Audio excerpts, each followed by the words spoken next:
So thank you very much for being with us today. We are extremely honored to have Professor Pim with us. And before we start, and I just would like to share some housekeeping matters. The talk will be around 40 to 45 minutes. So if you have any questions or comments, do please use the Q&A, and I will share the questions and the comments with Professor Pim after he finishes his talk. Also, for the certificates, because I know that people expect e-certificates, I will be sharing the certificates. I will be sharing a link in the chat box, and please, you feel free to fill it out, and within a week you will receive your e-certificate, inshallah. For now, let me introduce Professor Pim. Professor, of course, he doesn't need any introduction, but just a brief few words about him. Professor Pim is Professor of Translation Studies at the University of Melbourne, Distinguished Professor of Translation and Intercultural Studies at Rovira e Virgili University in Spain, and Professor Extraordinary at Stellenbosch University in South Africa. He was visiting researcher at the Middlebury Institute of International Studies at Monterey in California from 2008 to 2016, and president of the European Society for Translation Studies from 2010 to 2016. He has published more than 200 articles on translation and intercultural communication. Thank you very much, Professor Pim, for accepting our invitation. True honor to have you, and the floor is yours. Thank you very much for the introduction. It's a great pleasure to be here with you all. I don't know who you are at different levels. I'm afraid I've prepared something very basic questions of the kinds that confront especially undergraduate students, but I hope the answers will be of use to people at all kinds of levels. I'll take it more theoretical at the end, okay? So my question is, how do you decide between translation solutions? And it's a very simple question, and I'm going to give some examples. Where did I find the examples? I went to the website of your illustrious university and looked at the translations. And I found that the translations are excellent. Before I criticize anybody or I misinterpreted, the translations in this website are very good across the board, especially for your translation program, which is what I looked at. However, on these, I'm just going to pick up a few little things to introduce what I mean by translation solutions, okay? On your splash page, when you come in and you scroll down in English, you get to this screen here, which invites me to explore more than 200 issues. Now, you can read the Arabic, so you've got a good chance of knowing what's going on. But I can't, you see. So I just know that if I click there, I'm going to get issues. So what are the issues? Is it like this? Hold on. I got issues. Da, da, da, da, da, da. I got issues. Issues in English can mean problems. Okay, juicy scandals. If I click in there, I'm going to get into some really, really interesting issues about this university. But I click there and you know what I get? I get 200 issues of a magazine, of your university magazine, which is wonderful, very pretty, very attractive, and it's all in Arabic. So I can't read anything there, and I can't activate the Google automatic translator either. So you know what I would do if I were translating, or better, localizing the website? Would I say magazine issues? Yes, I would, to not give a false impression. Or would I leave this out, since there's no content there that is actually in English and is going to be of direct interest to the addressee in the English language? Yes, I would. So here's a problem. The solutions could be explicitation, say what kind of issues, basic solution, or omission. And omission is a strategy one can use with this kind of problem when we're dealing with localization, with adapting to a new reader for a new purpose. Okay, So that's the kind of thing I mean by issues. I'm not criticizing the translator has translated exactly what was there in Arabic. Now, here's another problem. I go into the description or justification of the translation program. I hope you can see that wonderful Arabic there. Now, I put that through, I think this is a Microsoft translator, and I make an amazing discovery. Translations, I'm amazed at the mental capacity of the Arabic-speaking mind that all that can only have one full stop. Or the respiratory system of the Arabic-speaking mind is so advanced that you guys don't have to breathe when you're reading all of that. Because when I put this through machine translation here, you know what? It's one sentence, technically speaking. So there must be some secondary kind of segmentation going on in the ST over here, the start text or source text, in order for that to be comprehensible and useful. Interestingly, if I put this through, I think this is Google, translate, what do I get? A full stop inserted here and a full stop inserted here. So there's a certain problem of form here, different conventions about sentence length or the way the sentence is operating. It can be solved over here by inserting, and that is what I call resegmentation. It's not solved over here. And so resegmentation, which just involves joining sentences, splitting sentences, also reparagraphing, since different cultures have different conventions about the way paragraphs operate. All that I will put together as a solution called resegmentation, which is not always taught. We tend to teach at the level of the sentence if we're doing linguistic analysis of translation, but a lot of work has to be done beyond the sentence level. I'm just interested in the impact, possible impact of Arabic on Spain, where I am at the moment in Tarragona, was Islamic and Arabic speaking for some 7.5 centuries. So some Al-Andalus extended up here, the Taifas around here. Okay, history is difficult.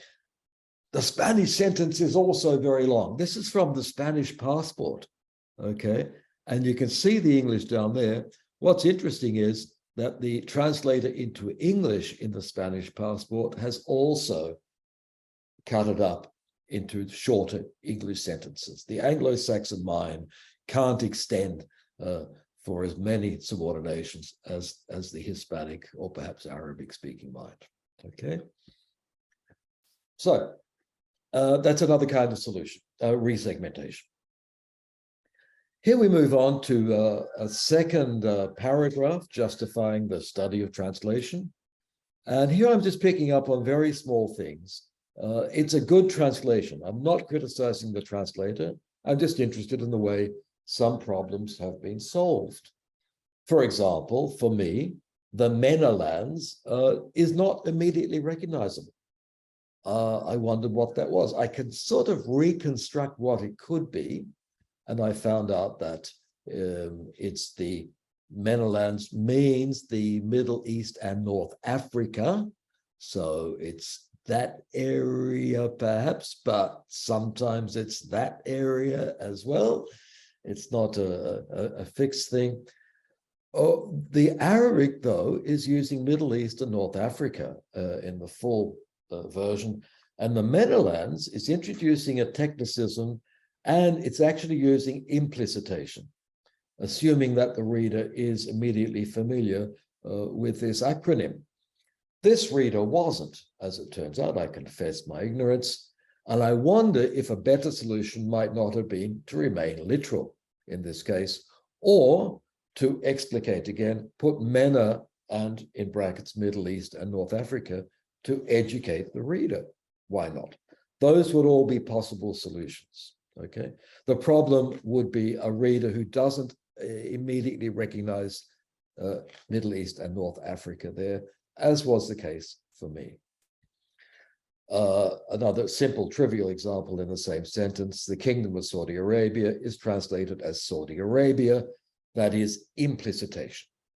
Often translated as explicitate, as I would want you to do, for example, with the previous one. If I go back there, oh dear, where we go back? Okay, explicitation is explaining things. Implicitation is making them simpler, which you're doing with Saudi Arabia. Okay, so we've got the MENA lands there. We've got the Saudi Arabia there. We've got the Saudis here, which is interesting. I'll come to that in a minute. And foreign languages up here.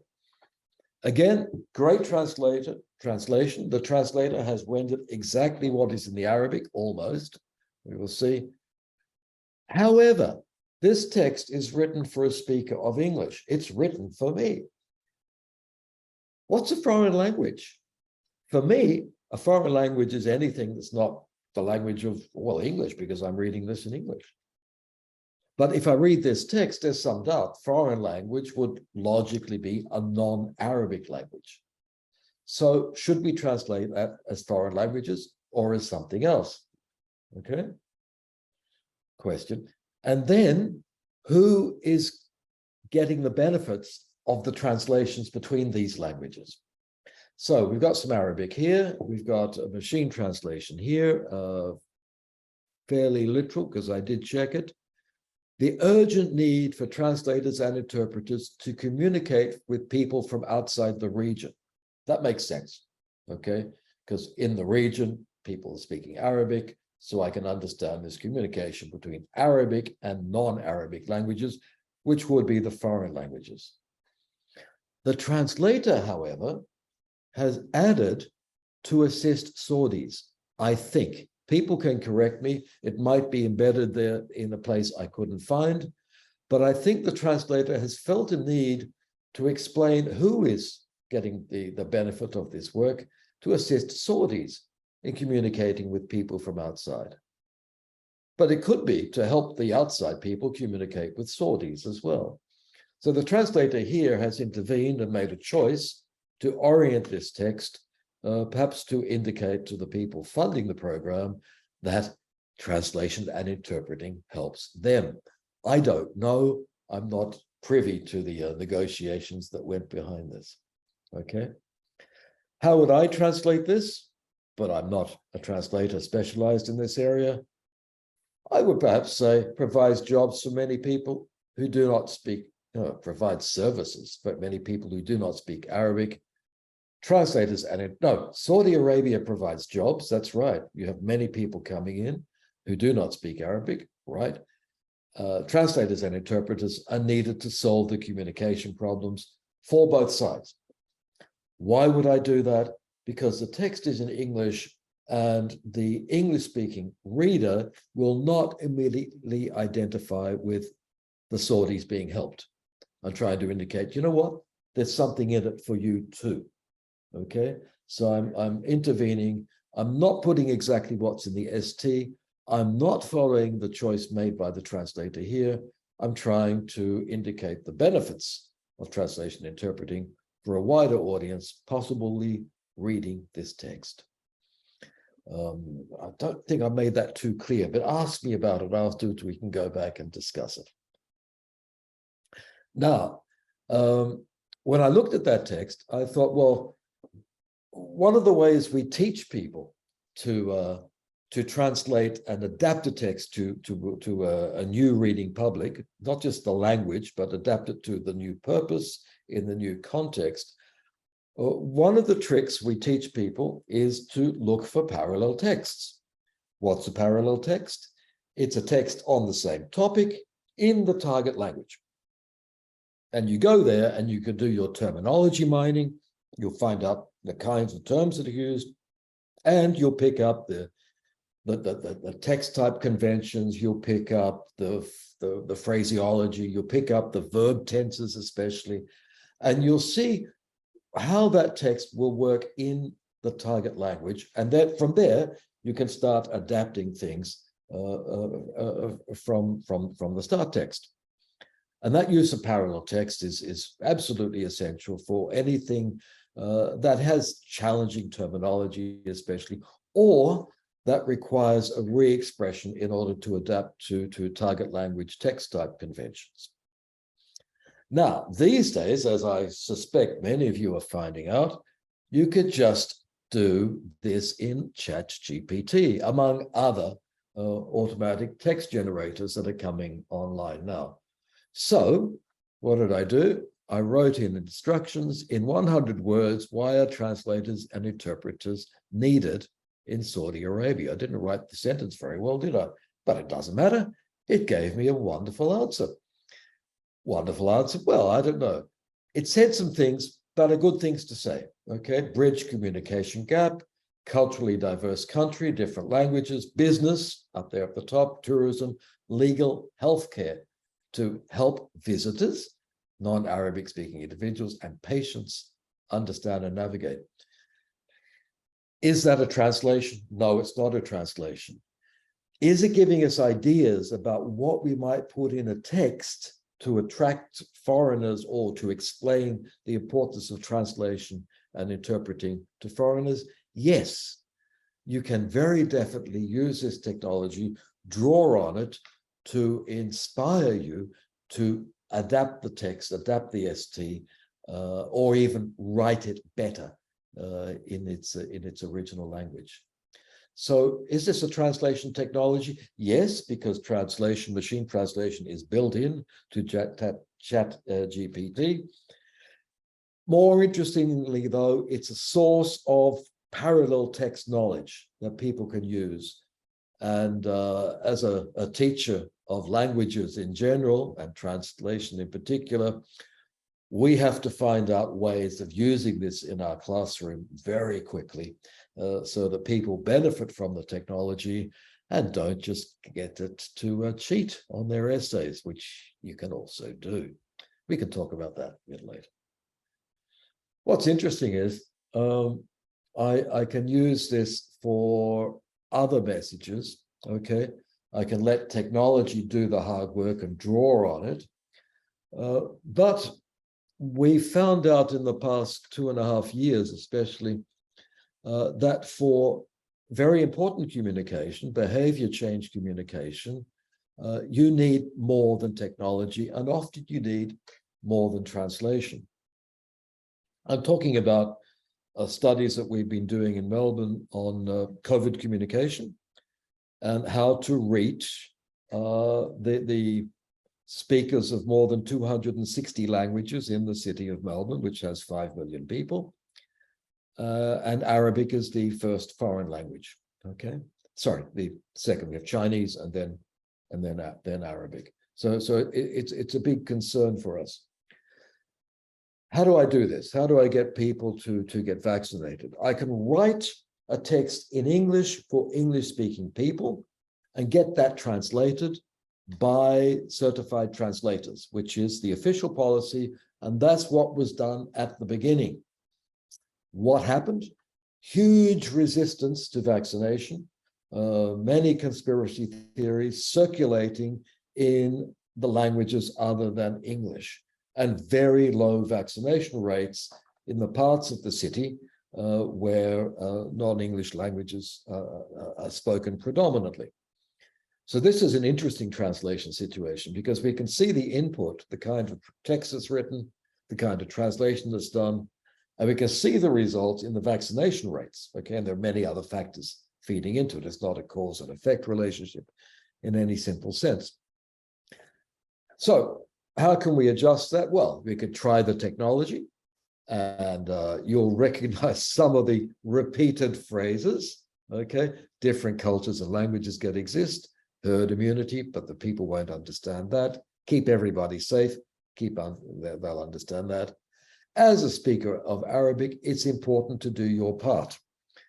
And actually, if you try this for different languages, it says the same thing for every language. As the speaker of language X, it's important to do your part. Okay, so it's highly repetitive, middle of the road language use. One could do that. But the really effective solution was to go beyond that and to go to real people. What did we find? We found this because we did lots of interviews with representatives of the various communities. It didn't really matter how the text was translated. It mattered who was sending the text to you. So the most trusted people were the doctors. If you could go there personally and have a one-on-one conversation. If not, audiovisual material communicated much better than the written text or the web-based text. So the kinds of things that we had at the beginning were absolutely the wrong kind of translation, the wrong medium, the wrong sender of the discourse. And the most effective things turned out to be these sorts of things here. I'll just play this if I can. السلام عليكم. اسمي علي الجبوري، اختصاصي الطوارئ في مستشفى رويال ملبورن. حبيت اتكلم عن مرض جائحة كورونا او الكوفيد 19. المرض خطير وينتشر بسرعة سريعة جدا. ما في احد من عندنا مستثنى من المرض، كنا معرضين للإصابة. الشيء اللي انصح به اخواني واخواتي من اعضاء الجالية العربية. Okay, so you get the idea. Don't translate. In this situation, don't forget about translation. Go to medical staff because they are trusted people in the community who are also in the language communities, and get them to talk in the first person about their experience to other people with the language. Obviously, a big problem with Arabic are the many, many different varieties of the language that exist. And if you get one for one part of the Arabic-speaking world, it's going to be different here from the others. So you'd have to do this a couple of times and experiment with the result. What's interesting for me, though, is that as this was done, as we shifted from a standard translation model to a re-narration model of communication with considerable success because the vaccination rates went up in those parts of the city. As we did that, translation was still present in its traditional sense. How do I know? You can see it here in the subtitles. The subtitles are good. They're not well segmented, but on a phone you can't really do that. They've been done professionally. And this means that even with this beyond translation, re-narration type policy, this kind of solution, translation is being used to check on the quality and to check on the veracity of the message that's being sent. So it's not, everybody say what you like about COVID. It's not absolute freedom. The translation element is there to check that there is an element of equality in communication and of equal access among all the communities. Oops, we don't need it. So what are we doing here? I've just given you a couple of examples, all right? And I'm going to make sense of them. Here's the problems I've been looking at. Remember back to the issues one, I suggested omission or explicitation, but I would opt for omission. The sentence length, we need resegmentation. There's Kingdom of Saudi Arabia. This is contraction or implicitation. Menelands, I would suggest reformulation or explicitation again. Foreign languages, I would use what Vine called transposition. Rephrase that, probably from the, to rewrite it from the perspective of an English speaker. Translators communicate where the Saudis were put in as the people being helped. I would use modulation there. And then we had ChatGPT or re-narration, complete rewrite, or as I said, re-narration. So we're going from quite simple, small kinds of solutions through to quite big changes to the text, quite big interventions. I hope that people, when they learn translation, do learn about solutions. The intellectual tradition goes back at least to Vine and beyond, I must admit. This is in French English, comparative stylistics, 1958, a long time ago, and you'll see the basic solution types here listed. You can start from literal translation, which is what you can do for French and English, very, very close cognate languages. Arabic English, you're going to have to start a bit more transposition and modulation, a bit more down here. And you can either go towards the ST, drawing on it, or towards complete adaptation at the bottom. Okay, I'm not going to teach Vine and double Ne. I don't teach it anymore. I worked on this for some time. I looked at the way these typologies were done for many different languages. That's the book. You don't have to buy the book. You don't even have to read the book because the results are all here. So I'm suggesting that when you've got a problem, you find a solution. For Vine double Ne, they were procedures. I'm just saying it's text-based, so there's a problem. Here's the solution. I don't know how they got there. I don't really care. I'm not doing process studies. I'm looking at the result. However, if you've got a problem, there are three things you can do. You can copy what's there, all right? You can change the way it's expressed, or you can change what is expressed.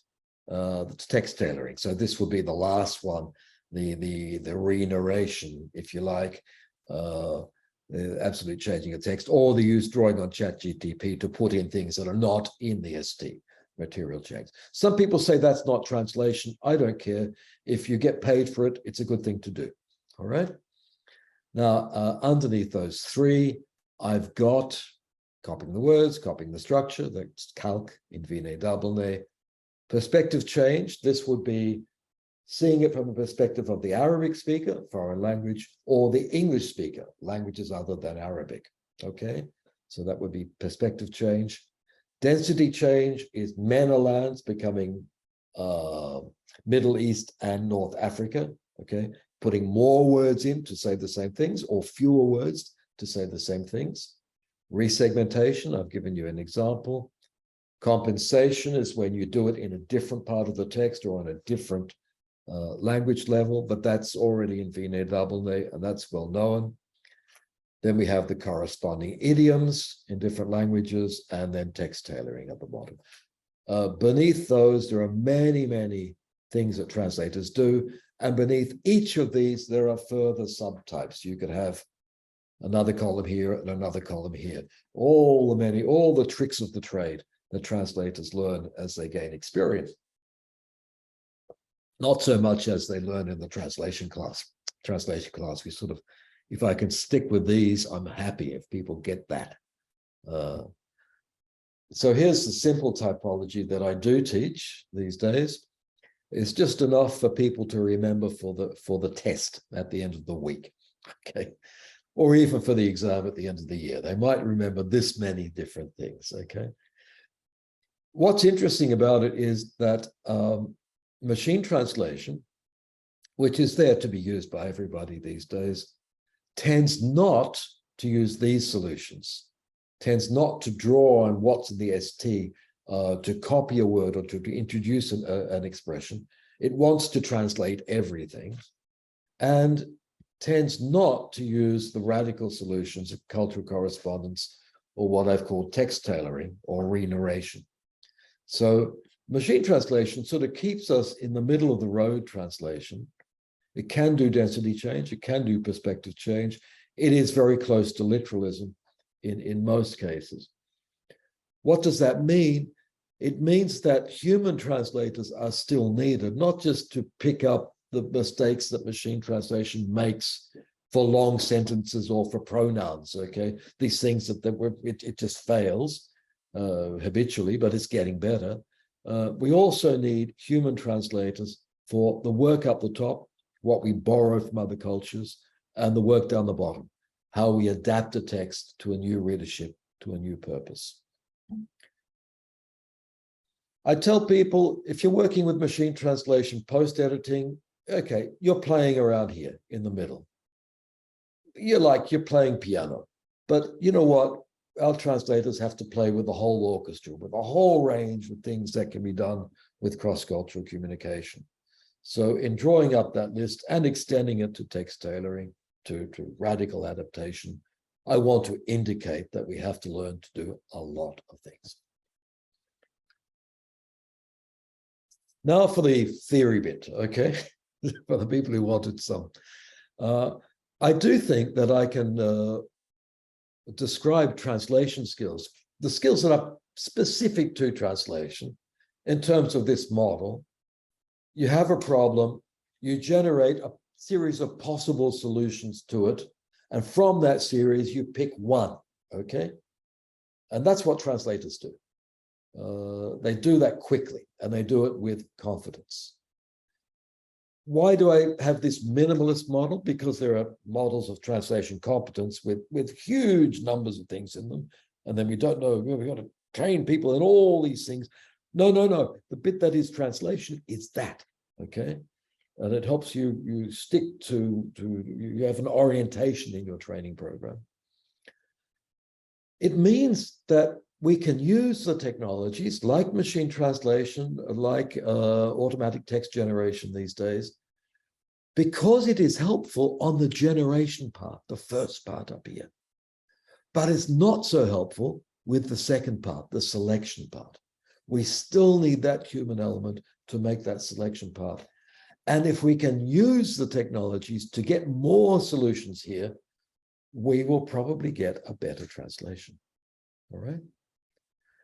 It's true that the text generation can help with the second part because it indicates the text conventions as a parallel text has always done.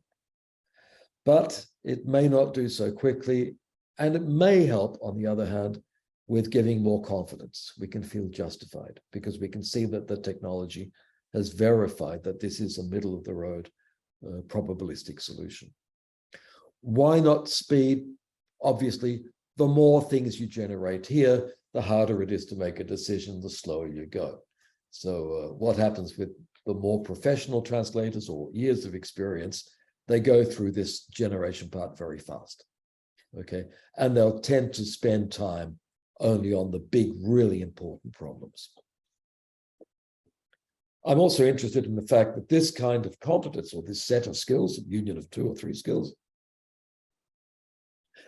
can be taught in the language class as well. It's not only for the training of translators. Now, how do you decide between alternatives? This is the basic problem. We've got the alternatives now. We've got the technologies, okay? I want to know what is at stake. What is the possible hazard? What could go wrong with each of these? Because if you can say what can go wrong, then you can say how to avoid it, okay? I don't think there are absolute optimal solutions in most cases, unless there is an authority deciding on terminology or grammar, for example. But in most cases, there's a range of possible solutions and things that are not good. What's not good? Hey, wasting the reader's time, clicking on the issues and finding something they can't read. Okay, that's the resegmentation. If you don't do that, the reader will no longer trust you as a mediator, as a translator. You lose credibility, and that means you lose all communication. That's the worst thing that can go wrong. The contraction here, minimal, okay, not much at stake. Menolans, there's a certain non-understanding or client dissatisfaction at stake. And then whether or not you adapt the perspective to the English reader here, it does concern non-address, but I think the stake, it's minimal at stake. Nothing really, really bad's going to happen, all right?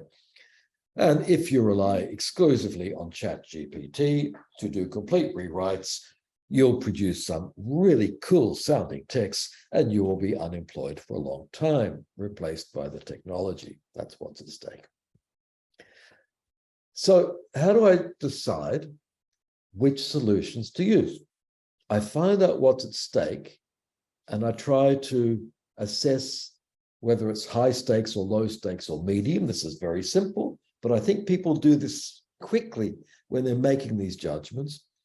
And the second thing that's important is the effort. And effort is the time you take and the cognitive load, the stress. Stress can be good or bad. You know, I enjoy translating. I enjoy conference interpreting. Why? Because it's stressful.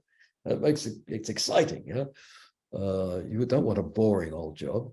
However, you would like, ideally, in the perfect rational world of the economic human subject, which doesn't exist, you would like to ally low efforts with low stakes, okay? So omission there, there's not much at stake, wasting the reader's time, but and it's low effort. Omission is low effort, or magazine, just add in that explicit, it's low effort. Resegmentation requires more work. Some of the machine translation programs made mistakes in the resegmentation. This is very low effort. Saudi Arabia, medium effort. You have got to go and check and see exactly what Menelans means. And it does have different meanings, so it wasn't easy. I put the medium. And then the effort of the reformulated sentences to rewrite that for the English language speaker requires some syntactic work and thought. I would put medium high for low effort. And here, ChatGPT, high stakes, because you lose your job, for low effort, and that's the big risk, okay, low effort. For teachers, we've got to find ways to to make people use effort when working with these technologies. When I do that kind of very abstract analysis, I pretend, or I suspect I am representing something like an optimal human subject translating, okay? And I can color code them, low, low is good, low, low is good, medium, medium is good. This makes sense. And medium for high is exceptionally good. Yeah, you want to do resegmentation because, if you don't, the reader won't be able to understand the text. So this is what you absolutely have to do. And these you can do because there's not much at stake and the effort is corresponding to what's at stake. This, however, is a lot of effort for probably a very low benefit. And you would wonder if you want to do that kind of reformulation. Does it sound better? Yes, it sounds better for me. Is it legitimate text adaptation? Yes. But you know what? It's a lot of work, and the client's going to pay you that money if you don't do it. So I would think twice about this. And then the low one, the low effort for high stakes. Oh, danger, danger approaching. That one's in red. Okay.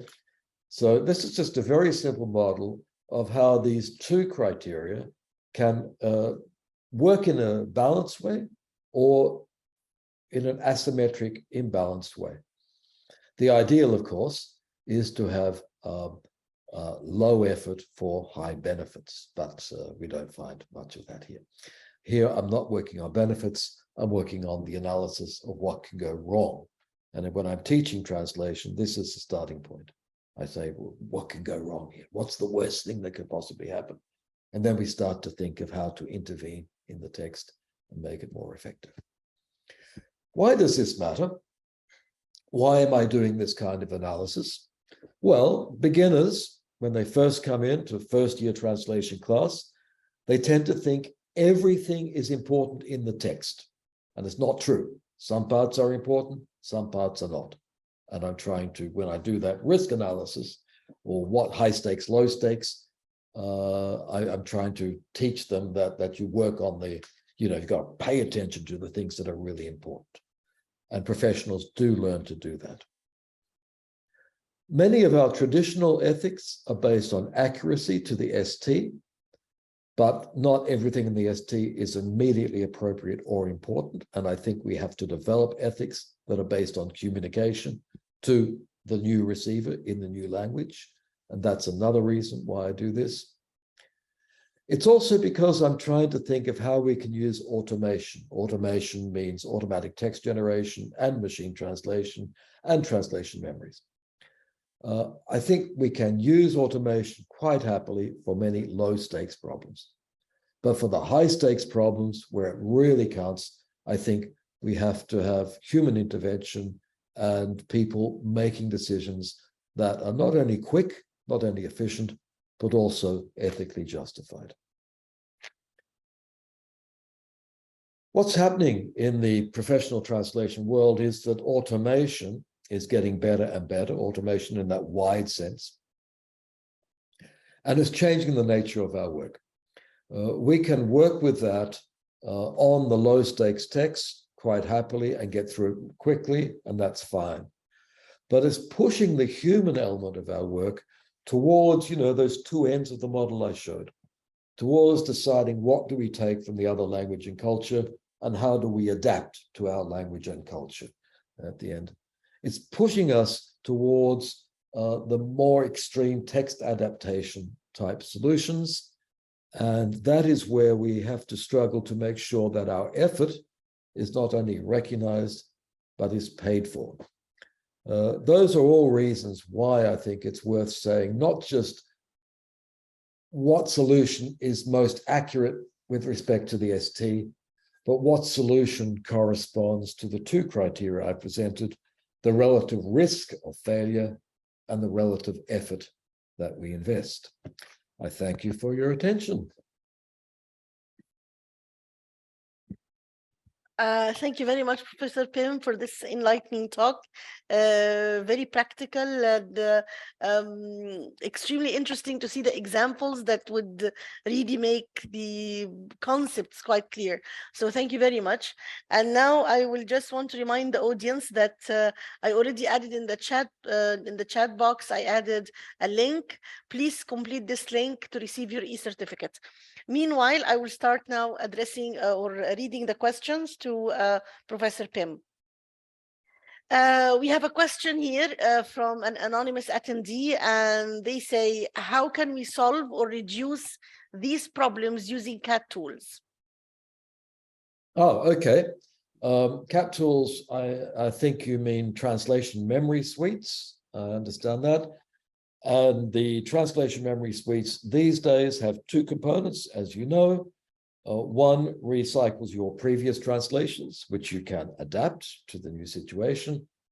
And the other has an MT feed from machine translation, some of them very good, okay? Some of them very bad. Trados, by the way, has a very bad MT feed. How can you use it? Well, you use it exactly in the same way as I talked about MT here or ChatGTP.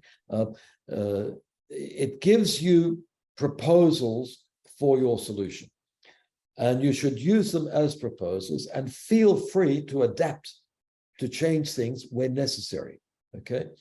Now, the problem, I teach all my students to use any translation memory suite they like. They have to use one, okay? One or two, if they like. The problem with the translation memory suites is that they are dividing the text up, usually on the basis of sentences. And so it forces you to focus at sentence level, and you lose awareness of text cohesion, of where it's going as a discourse. So one of the things that we do teach people to do is to revise the text as a text, okay, and make changes on the whole text after going through it segment by segment, just because of the cognitive focus that stays at the sentence level, and you lose these other things such as resegmentation or the need for adaptation or the need for explicitation, for example. The good thing about it is that many of the current suites, phrase, formerly known as MemSource, enables you to do that in the software so that your changes go into your translation memory. So those technologies are getting very good. They're allied with machine translation, and this is the place you would want to work professionally, I suggest. Thank you, Professor Pim. Actually, we have a number of questions. The following question comes from Dr. Bursh Mustafa, who is our dear colleague here at Prince Sultan University. And he's asking, considering the uses of technology, which you suggested to produce a functionally effective translation, how do you now define the translation? Oh, defining translation, that's very difficult. I think there's no problem for me saying that machine translation produces translation. If there's a representation of the ST, no matter how bad, it's a translation, and we can work on that. And I think we must work on it because it improves our speed and it improves our quality. Sometimes, if you know how to do it, okay? And it doesn't always improve speed, but in general, if you know what you're doing with the technology, you can. What we have to do is ensure that our translators, students and translators, know how to use post-editing and light and heavy post-editing. That is, know how to incorporate rewriting in order to produce a fully functional text. And that means not relying entirely on what is produced from machine translation or from automatic text generation of any kind. So it really means training people in what the technologies are and how far to distrust the technology and go beyond them. At the beginning, it's very hard because for the novice, everything that comes out of the MT looks like a valid translation, sounds like a valid translation, but you know what? It ain't. So it's a matter of getting people to develop a healthy distrust of the technologies. Thank you. And we have another question from Dr. Asma Al-Musharraf, a colleague and also affiliated to Imam Muhammad bin Saud Islamic University. And she's asking, how can we use ChatGPT to help EFL learners learn the language instead of using it for other purposes, such as cheating? That's the big question that everybody is facing at the moment, and I'm facing that as well. I have some suggestions. One is, okay, I'll go very quickly. Trust student altruism. Tell students that if they do that, they have a very good chance of being replaced in their future employment by this technology. Okay, if you don't learn to write in English yourself, if you just rely on the technology will replace you. So that's the first thing. Altruism. Do I trust student altruism? No way, depending on the country you're in. Two, teachers can put the same instructions through the technology and get the text. So I know what kind of language is there. And more important, I know the structure of the ideas that come, okay? And that structure of ideas, if people draw on that, that's plagiarism. And I could fail people for plagiarism, okay? That's number two. Number three, if 2 or 3 students do it, it'll come up in our plagiarism detectors anyway, so we can fail them on that score, all right? Beyond that, though, I think it's very good to teach people how to generate these texts and draw on them. Look at the way that text is structured. Look at the kinds of sentences that are there. Look at the verb tenses. As I said, these technologies should work in the way that parallel texts have always worked in the training of translators. So to that extent, I welcome them. I welcome them in, and I think that we're going to get very good at detecting their use and punishing their use when students are depending too heavily on them. But this next year or 2 years is going to be a very exciting time for markers of student essays. Yeah, let's see what happens. All right, thank you. Another question from Memes.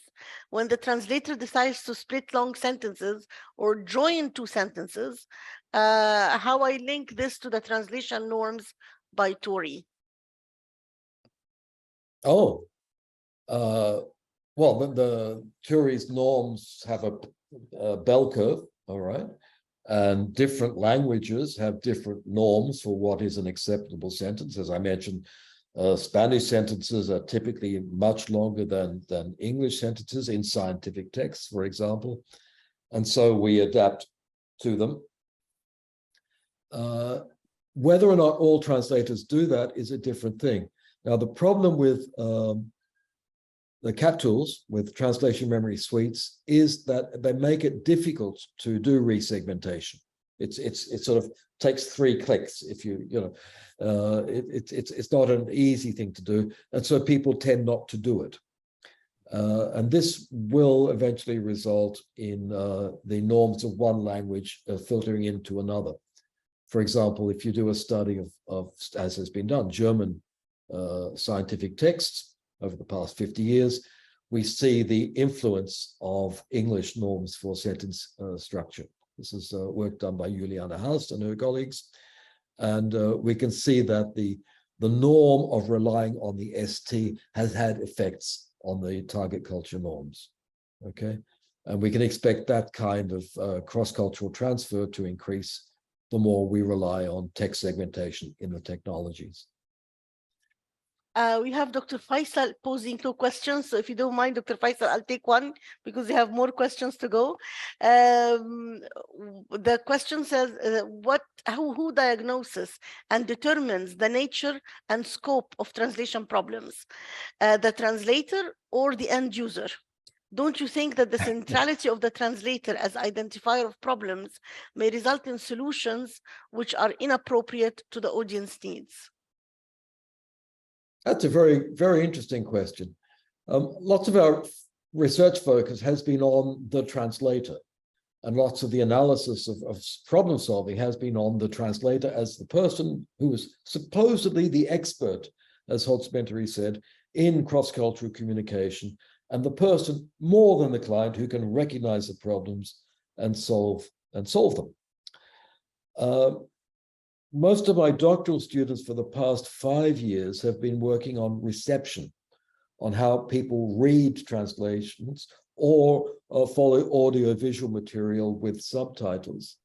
And what we're finding is that the receivers are also very good at locating different kinds of problems that the translators didn't see, and in solving them quite effectively, in jumping over them, saying, oh, that's a mistranslation, etc. I can pick up that information from somewhere else. Or this must mean X. Let me hold that hypothesis for a couple of minutes. Oh, and then it's confirmed. No, it was Y.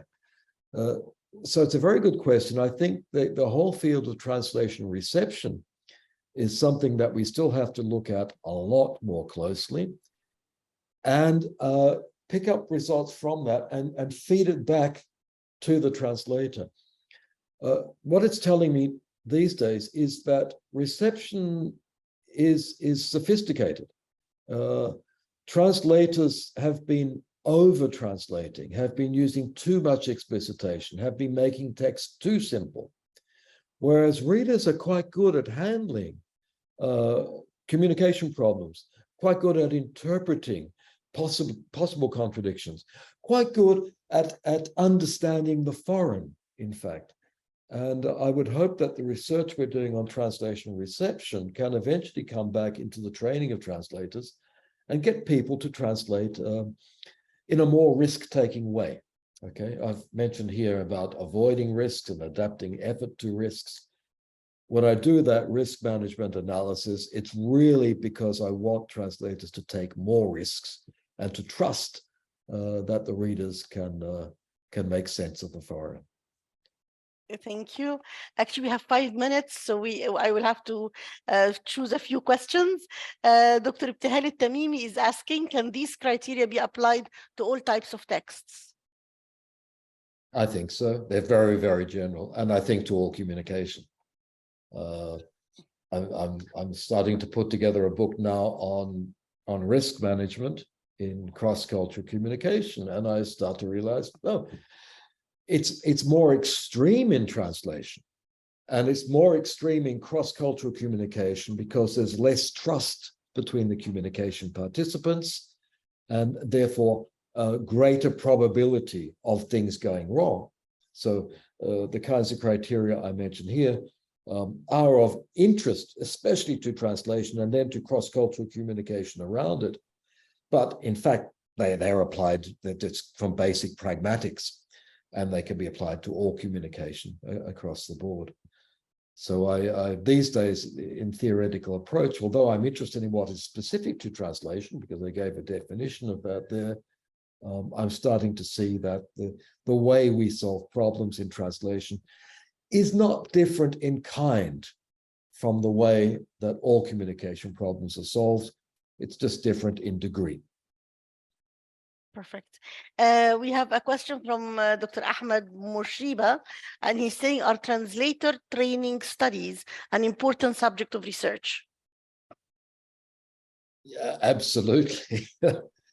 The training of translators has a dedicated journal and has had for many years. There are no, here's my problem. Many of my students become translation teachers, especially in China, actually.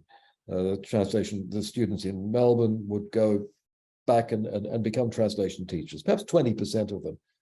And there was no course to teach them how to do that. And so we set up a course 3 years ago using Dorothy Kelly's handbook, but just going through it.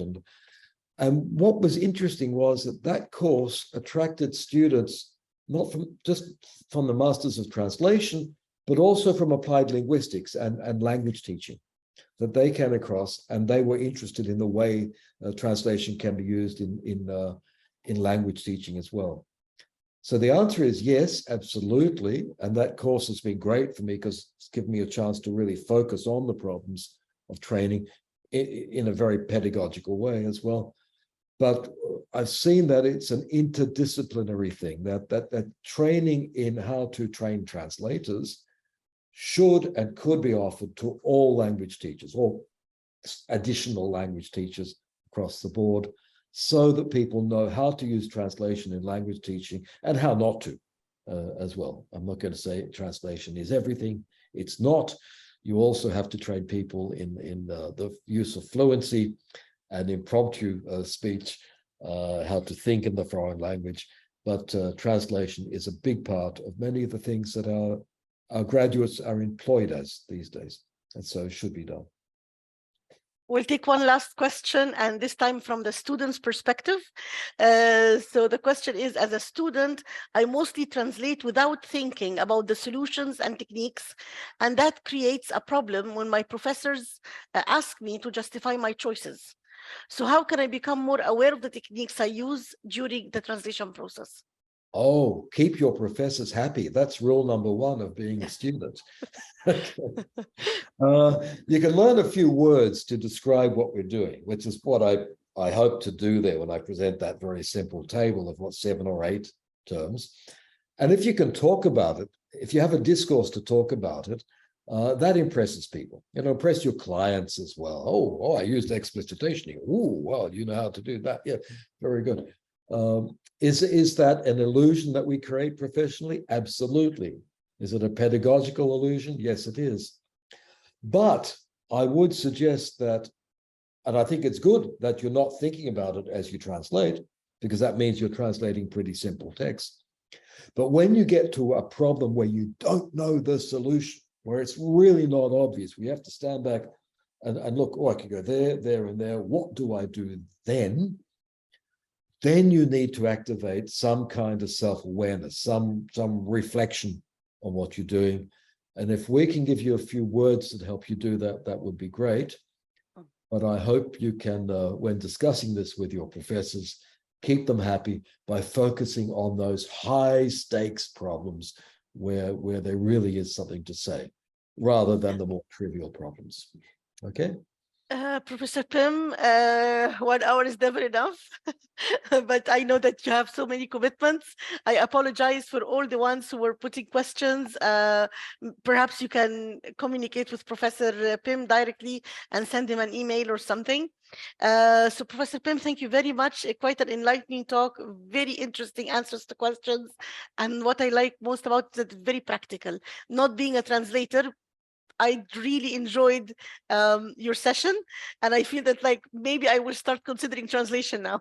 So thank you very much. Yeah, it can be fun. Eh?